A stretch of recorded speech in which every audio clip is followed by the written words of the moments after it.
Hi there, we are down today at the Lattice lockup and we have got Will Bosi with us and we've got the lovely 45-degree board behind us.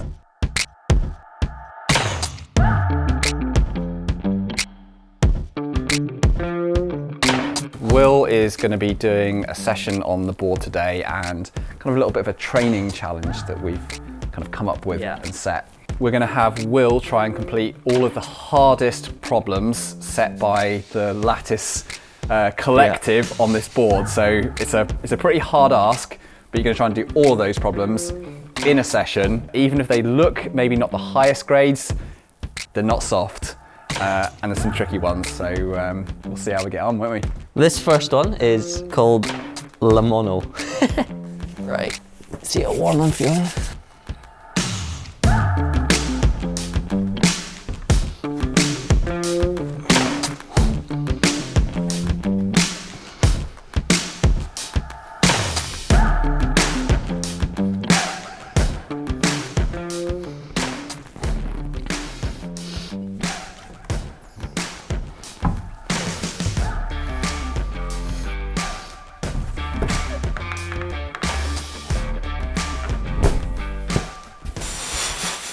No, I didn't realise how bad that one was.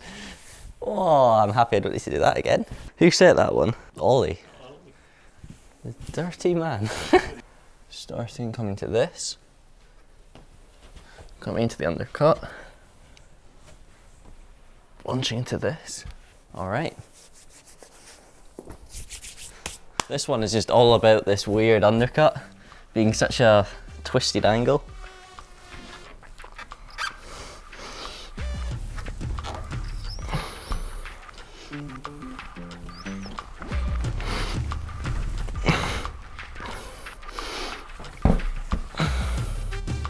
That wasn't it. And I think instead of using this, I think it is use this and then bring your foot to there.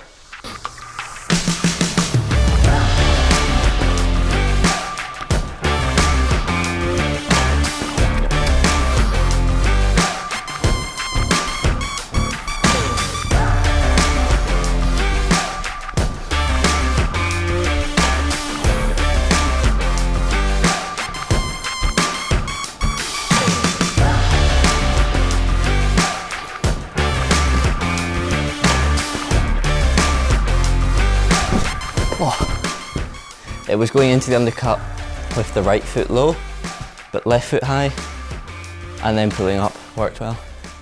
Oh, it's a cool problem, that one though, I do like it. It's just strange how the undercut works that way. This is second day on for really quite hard climbing for Will, and he was climbing yesterday, and this is still something that's stacked on top of that hard climbing from yesterday. So the problems I was climbing on were all between sort of 8A to 8B plus boulder. And how long was that session for? Good couple hours, I'd say. Probably 2-3 hours of trying various problems.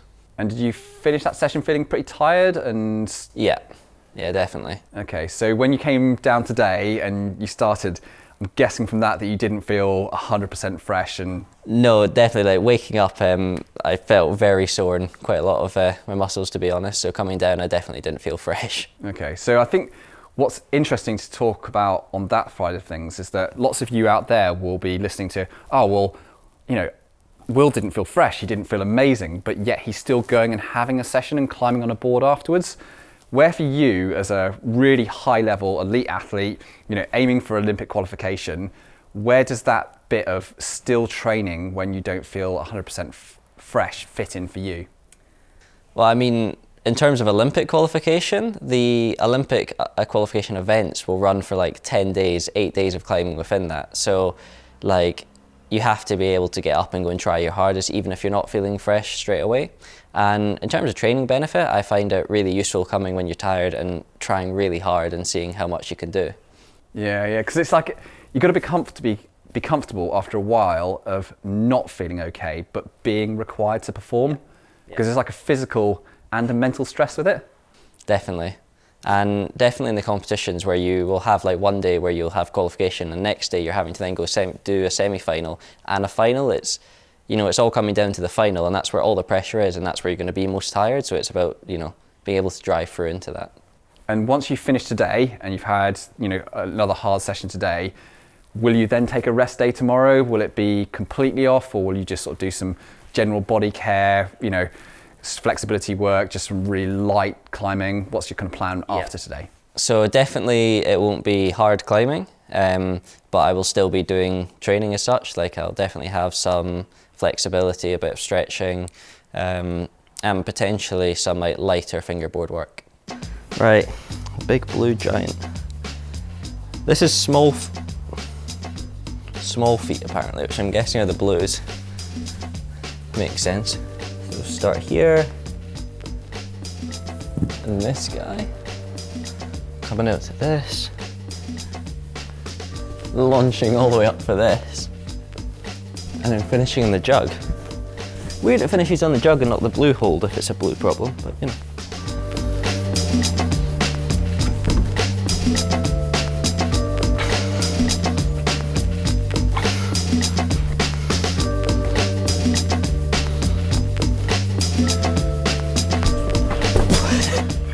That's such a long way. Touched the lip of the hold, but wasn't quite in it. I think having my pinky on is bad. I think that drags me down. I think if I could have it as like a front free, might help.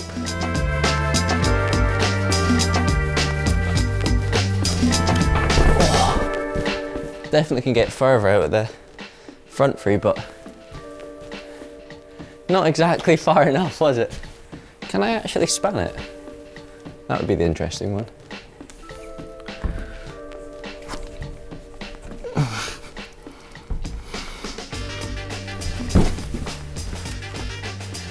Well, I can span it, so.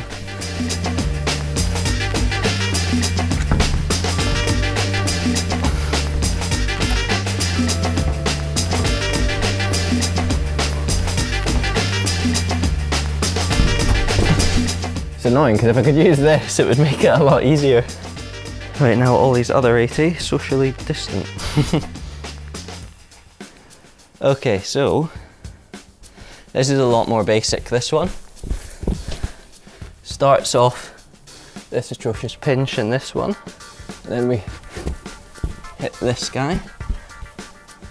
Come into the same undercut again, but with the other hand.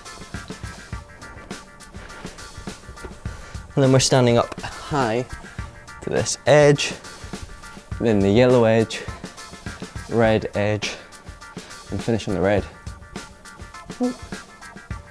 Yeah, this is a lot more basic, this one. Do not deal well with the heat, so whenever it's mildly hot, I just sweat so much. I mean, I rate using liquid chalk just all the time because my skin is like normally pretty wet, so, but by even a couple moves into a problem, already my hands will be sweating, which is why I actually boulder a lot with a chalk bag. So, but the liquid chalk is just like an extra step where for board climbing, because it's not so long, it just, I find it helps a lot. Just actually be able to keep a bit of chalk for the top. How you getting on? Good. I haven't done this massive jump thing yet, but I've done your first 80 and I did the mono one. I'm just about to try your second one.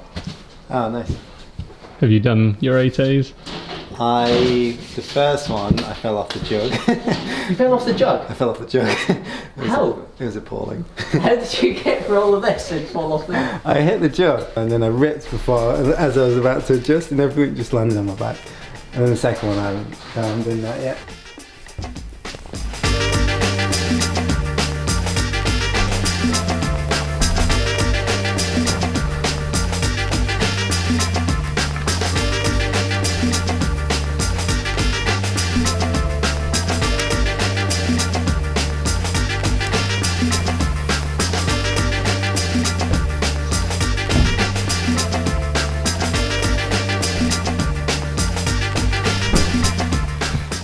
I like that one, the undercut you can pull on, whereas this way round's so weird.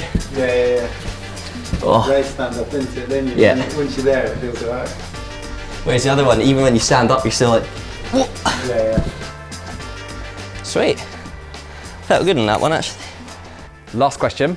Yeah. What did you do for your warm-up for a board session today, because people love knowing what does a really good climber do to warm up for a board session. What's your routine? I fingerboarded. So all grips? Just one grip? Today, just one grip. I mean, I do vary my warm-up quite a lot from session to session, which is something I like doing just because, especially in competition setting, when you don't know what facilities you might have to warm up, I like having this sort of variance so you can adapt. But today was just fingerboarding in a half crimp position until I felt pretty warm on my fingers. Then I came and started with easier board problems and pushed into harder ones. Okay, yeah, so mine starts down here, cross to the guy with the tick, come to the undercut, hit this, don't remember what feet I used, roll to the Gaston, out to the bad pinch, flick to the jug, and over to the white.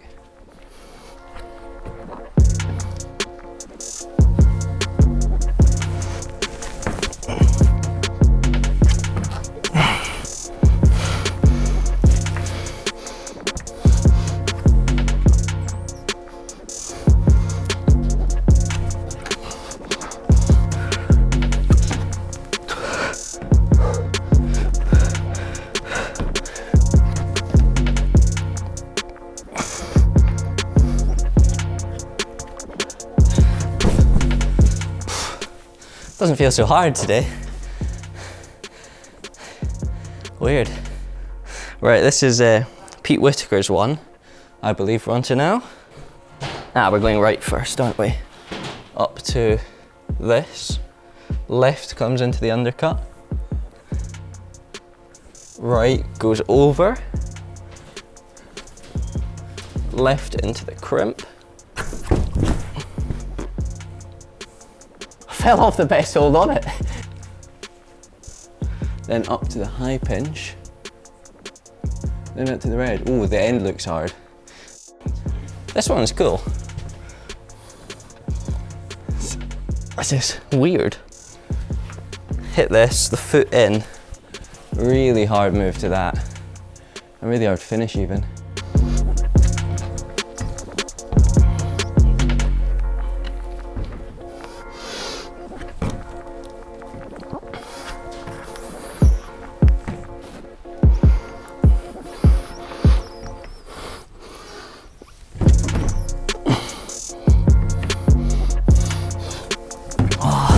I need the right foot on.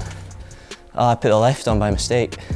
It's kind of weird though, because you can't readjust when you're on it. It's just such a bad pinch. It's kind of, if you don't hit it right, oh, you're in trouble.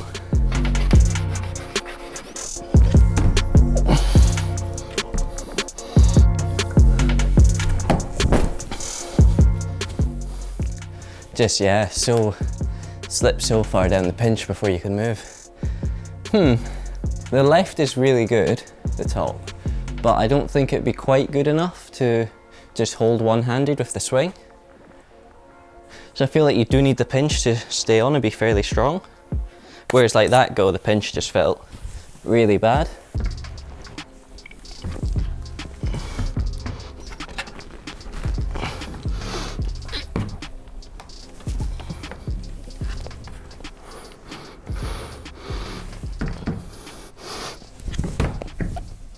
Oh no! That makes that move so much easier. And yet, I still fell off. But again, that move still doesn't feel right. Even with the big feet. Probably one of those weird ones, it probably doesn't make that much difference, but I guess it depends on kind of where you prefer to have your feet maybe. This hold's interesting, like you get it with the thumb, really helps controlling it to this, but actually then for the next move, if you've got the thumb underneath it rather than on the side, it makes it feel so much better. The problem with liquid chalk though, is when you try and wash it off at the end of the session, you're just in the sink for so long, and every time you're like, oh, I've got it all, you dry your hands and you look down and they'll be covered in chalk again, and you're like, what? I do like how Ollie came and stole the fan.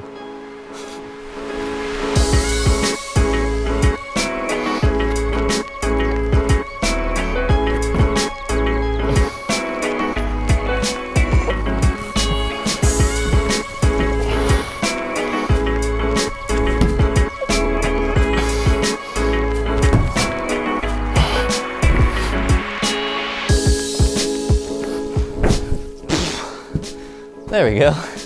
Not so bad actually with the bigger feet, it does make quite a difference. But it's still strange, the last move. It's only that you hit the left good enough, because then as soon as you actually swing out, the right just goes. And you basically become weightless on it. And it's all in just holding the left. And then you swing in and it becomes like the right re-engages. But it's a really weird move actually. It's pretty cool. Right, now it's this thing. I don't understand how I can't generate enough momentum. Like, it should be easy. You got a good hold, you're going to a good hold, you got feet. Why does it not work? It's so far. That doesn't work. That pulls you down. Do you think it counts if I use a small feet? Just pinch on 2 of them or something. That'd be funny.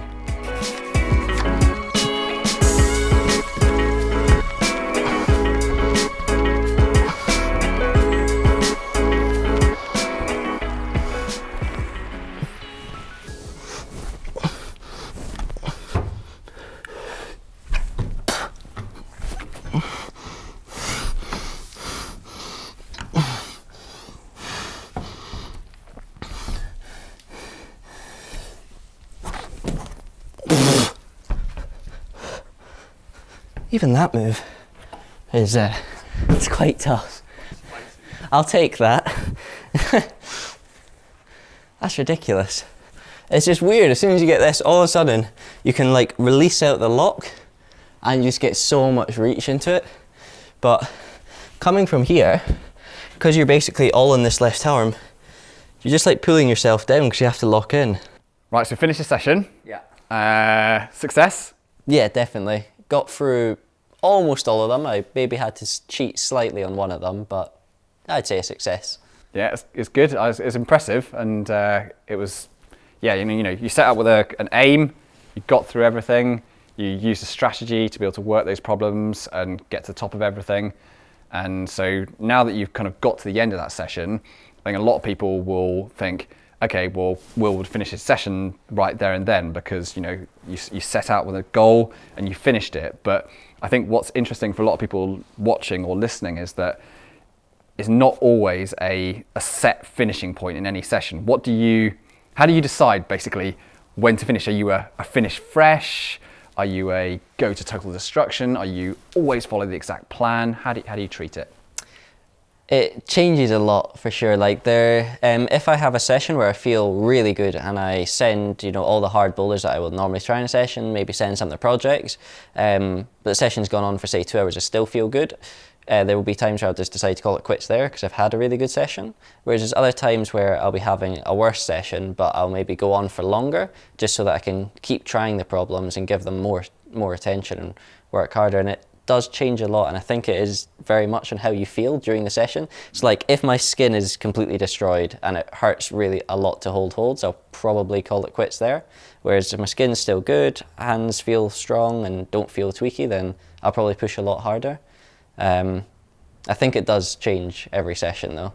There's no definite like I've done 6 boulders and that's it. So for this session, now that I've done these boulders, I'm probably going to pull back on and do some more easier ones to finish off because I still feel like I have a bit more to go. And have you found that that's stayed consistent over the years? Because I've worked with you for a long time now, and I've seen you steadily go through all the grades, and you've really progressed as a climber. Have you kept your sort of approach quite consistent all the way through, or is there some? Because I think a lot of people will see the kind of ability that you're at now and go, but maybe that's because he has this secret thing that he did for the last year and it's this magic formula, or has it actually been a case of consistency? Parmesan and oatcakes, that's a secret formula. Like there's nothing else. I'm still not convinced on that, you know. It's honestly, it's the best. No, it's always been like this. So when for sure now I will train, I reckon, on the wall less than when I was younger. But I feel like I struggle like with skin and to recover a bit more now than I did when I was younger. But it's always the same principles. I go to the wall, and when I do a session, I'll push as hard as I can, as much as I feel I can during that session. And until I feel like I should stop, I won't stop. Okay, yeah. But like, I don't know, it's always been like, there's never like a decisive point where in my head I just go, okay, this is like, it's not like in a program that says this is when I'll stop. It'll be just randomly, it'll be like, okay, I'm happy with that session, I'll stop now. Yeah, so it's an intuitive thing Yeah. that as an athlete over the years, you basically get good at self-managing, don't you, on the day? Yeah. And you just have to be flexible with it. Definitely.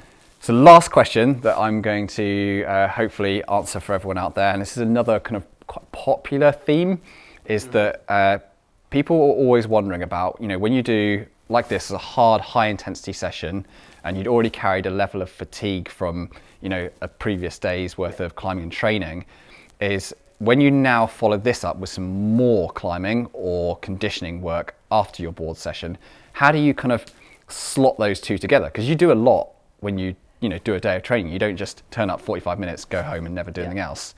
How do you work out how you fit that together? What kind of intensities do you put together? So for high intensity work and like really finger intensive work, it will always be like, I pretty much will always do that first in the day.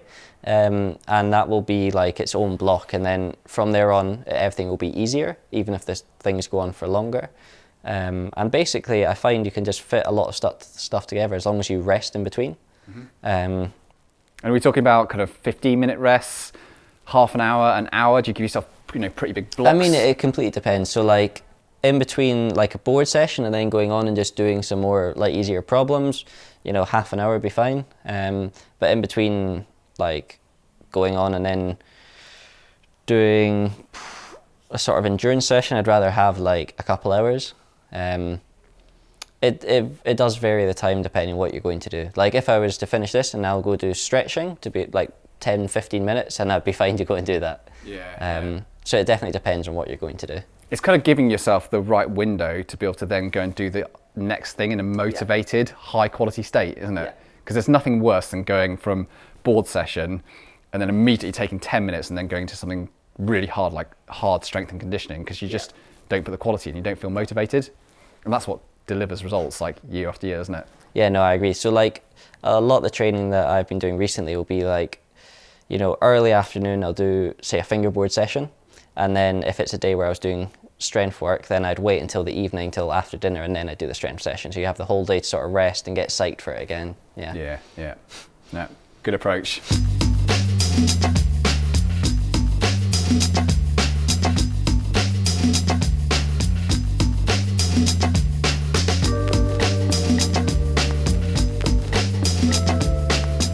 And what was I going to say? I don't know.